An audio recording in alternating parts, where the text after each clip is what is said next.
Hello, my name is Patrick Tenor, and I'm going to be talking about Volkswagen's clean emission scandal. First, I want to give a brief overview of the case and show you what went wrong and how it went wrong. In the early 2000s, Volkswagen was extremely popular in Europe, but not so much in the United States.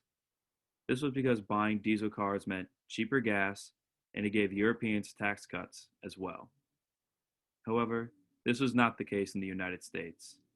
Diesel was much more expensive, and they have much stricter emissions requirements compared to Europe. Volkswagen decided to start a clean diesel campaign in 2008 in order to enter the US market. And it was quite successful for the first few years, until in 2015, when Volkswagen was caught using defeat devices to lower their emissions during the test. Volkswagen admitted to this, but blamed their engineers and not their executives.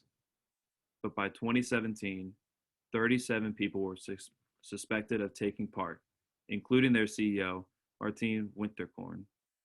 And in the end, Volkswagen paid $30 billion to cover the scandal. Next, I'm going to be talking about the causes of the problem. And the first cause I'm going to mention is Volkswagen's poor management and their poor work culture. Over the past few decades, CEOs Winterkorn and Pike ran the company with an iron fist. On one occasion, an employee even compared the company to North Korea without the labor camps. During an industry function, Bob Lutz, who was the vice chairman for General Motors at the time, described Pike's management style as a reign of terror. Pike even threatened to fire his engineers if they were unable to create a groundbreaking new way to do their job within 6 weeks.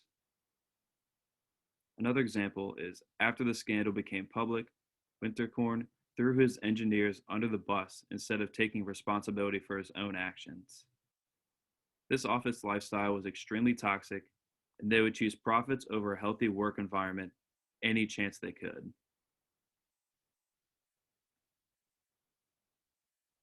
The next cause of the problem addresses the company's inability to adjust. A quote that I feel is very important to this case is, "Those who cannot remember the past are condemned to repeat it." And this is clearly what is happening in this case. In 1998, both Honda and Ford had to pay several $100 million in fines for installing devices that disabled the emissions equipment in their cars. And not only did this happen in 1998, but it even happened to Volkswagen in 1974 when they failed to disclose devices that modified emissions controls on petrol engines. No one would think that if you already got caught and other companies also got caught, that you would try to do this again.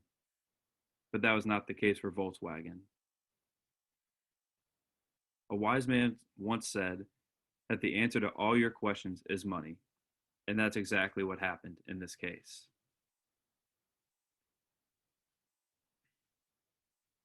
The final cause was Volkswagen's obsession with being number one. Like I stated before, Volkswagen dominated the European market, but struggled in the United States market.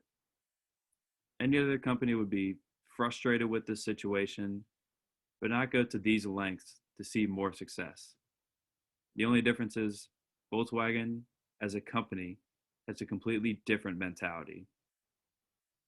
Pike is known for saying, "When I want something, I get it." And that's the mentality that Volkswagen had when trying to enter the US market.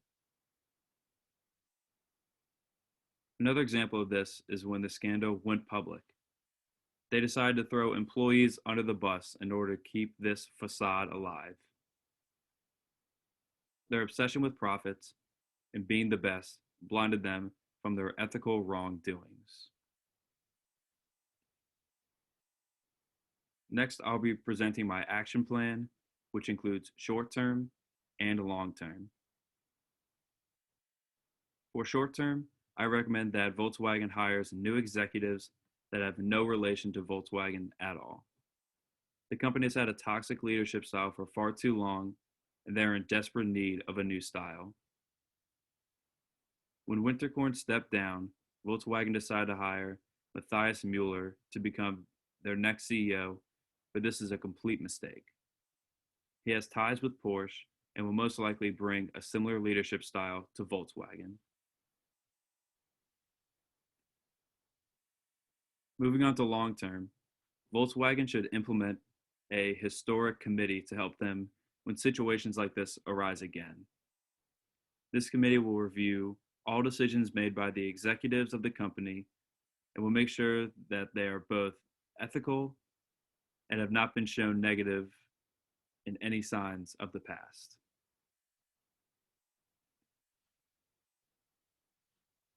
The final long term recommendation is for Volkswagen to provide protection for their employees and their employees' job security. For far too long, Volkswagen employees have had to deal with toxic leadership and little to no job security.